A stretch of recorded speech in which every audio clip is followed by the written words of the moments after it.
आणि यानंतर आपण थेट जाऊयात, रोहित पवार बोलतायत। अजयदादांच्या प्रती असणारा आदर आणि प्रेम या सगळ्या गोष्टी बघून बारामतीकरांनी सुनेत्रा काकींना खूप जबरदस्त मताधिक्याने तिथे निवडून दिलेलं आहे। हे मताधिक्य जे आहे आतापर्यंत या देशामध्ये आमदार म्हणून जो कोणी निवडून आला होता सगळ्यात जास्त मताधिक्य ते होतं 2,14,000 आणि काकींचं मताधिक्य हे 2,19,000। म्हणजे बारामतीकरांनी अजितदादांच्या प्रेमापोटी अजितदादांच्या आदरापोटी या पोटनिवडणुकीमध्ये सुनेत्रा काकींना मतदान करून एक रेकॉर्ड त्या ठिकाणी केलेला आहे। खरं तर 2,80,000च्या आसपास मतदान होईल अशी आमच्या सगळ्यांची अपेक्षा होती, पण ऊन आणि बऱ्याच काही कारणांमुळे ते तिथं झालं नाही। पण ते तेवढं जर झालं असतं एक असं रेकॉर्ड बनलं असतं की ते कधीही उद्या कुणी विचार सुद्धा करू शकणार नाही ते तोडायचं। पण ठीक आहे, उन्हाच्या झळा आणि सगळं वातावरण त्या ठिकाणी बघून मतदान कमी झालं असलं तरी त्यात 98% मतदान हे सुनेत्रा काकींना अजितदादांकडे बघून त्या ठिकाणी झालेलं आहे। त्यांचं मनापासून मी अभिनंदन करतो। महायुतीच्या जरी असल्या तरी पवार कुटुंबातील सदस्य म्हणून काय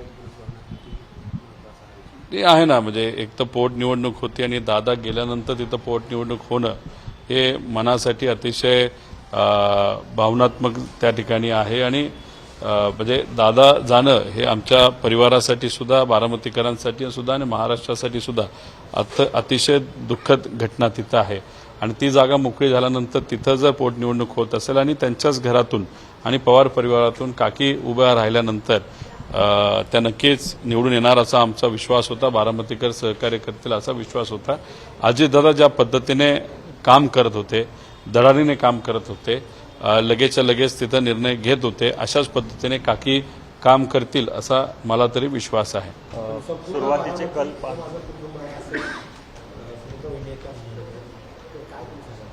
नाही, पवार साहेब सुद्धा नेहमी बारामतीबद्दल जेव्हा बोलतात नाही तर महाराष्ट्राबद्दल बोलतात तेव्हा हेच सांगतात की बारामती आणि महाराष्ट्र हे माझं कुटुंब आहे। अजितदादा सुद्धा त्याच पद्धतीने तिथं बोलत असायचे आणि बारामतीकरांनी सुद्धा त्याच पद्धतीने पवार परिवारावर प्रेम केलंय।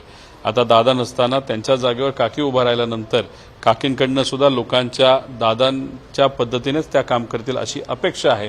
त्यामुळे काकींकडनं बारामतीकरांना परिवाराचा एक हिस्सा समजणं हे पवार परिवारातलीच एक प्रथा आणि परंपरा त्या ठिकाणी आहे। ज्या निवडणुका झाल्या त्याच्यामध्ये कल पाहता भाजप मुसंडी मारताना दिसते, विशेष करून पश्चिम बंगालमध्ये दिसतं। बघा, एका बाजूला तुम्ही जर बघितलं तर नक्कीच ते तसं दिसतं, पण दुसऱ्या बाजूला जर तुम्ही बघितलं तर तमिळनाडूमध्ये डीएमके गेले 10 वर्ष सत्तेत होतं, टीएमसीकडे तुम्ही बघितलं 15 वर्ष ते सत्तेत होते।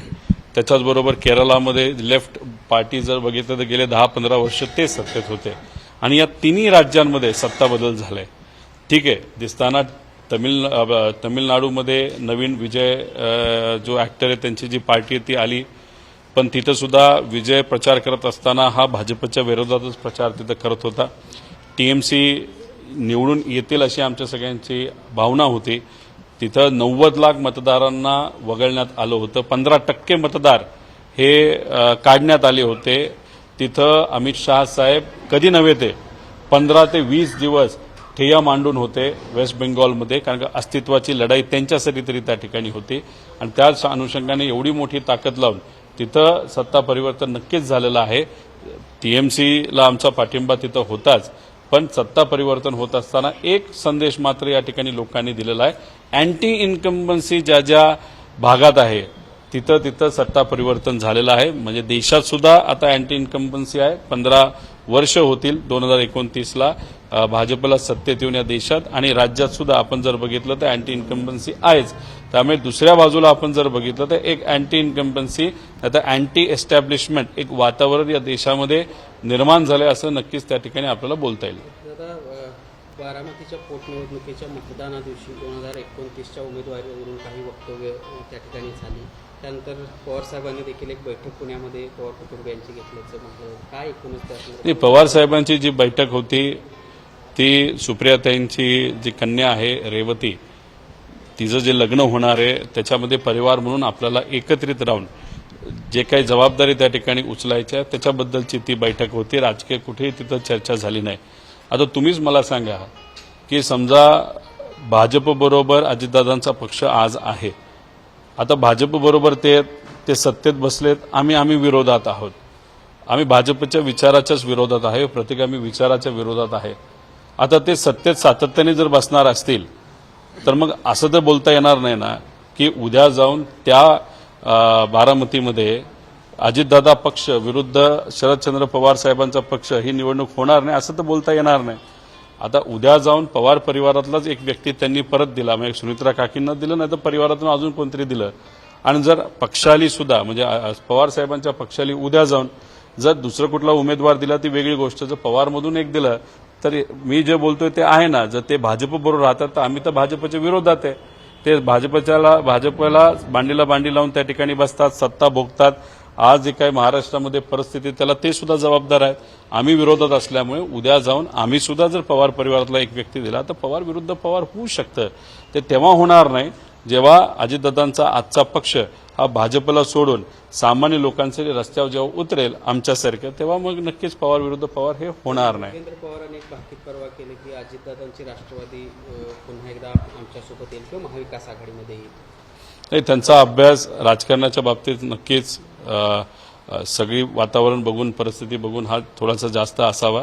त्यांना जर वाटत असेल आणि तसंच खरं झालं तर चांगलं आहे. म्हणजे त्याचा अर्थ युगेंद्र सुद्धा आता म्हणतोय की अजितदादांचा पक्ष भाजपबरोबर खूप दिवस राहणार नाही.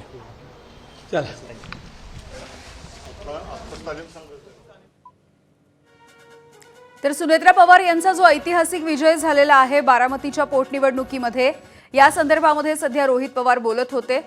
आणि एकंदरीतच अँटी इन्कम्बन्सी देशभरामध्ये आहे आणि ज्या ज्या राज्यांमध्ये अँटी इन्कम्बन्सी आहे त्या त्या ठिकाणी सत्ता पालट झाल्याचं मतही त्यांनी व्यक्त केलंय. बारामतीचा विचार केला तर बारामती विधानसभा पोटनिवडणुकीच्या निकालाचं चित्र स्पष्ट झालेलं आहे.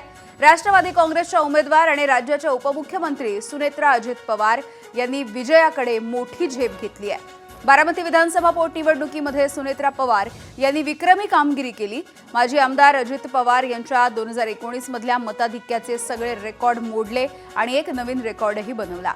सुनेत्रा पवार यांनी 2,18,930 मताधिक्यानं विजयावरती शिक्कामोर्तब केलंय. देशामध्ये सगळ्यात जास्त मतानं निवडून येण्याचा विक्रम सुनेत्रा पवार यांच्या नावानं झाला असल्याचा दावा राष्ट्रवादी करत आहे. दरम्यान अजित पवार यांच्या निधनाच्या नंतर ही पहिलीच निवडणूक आहे, त्यामुळे या विजयाचा जल्लोष करायचा नाही असं पक्षाकडून सांगण्यात आलंय.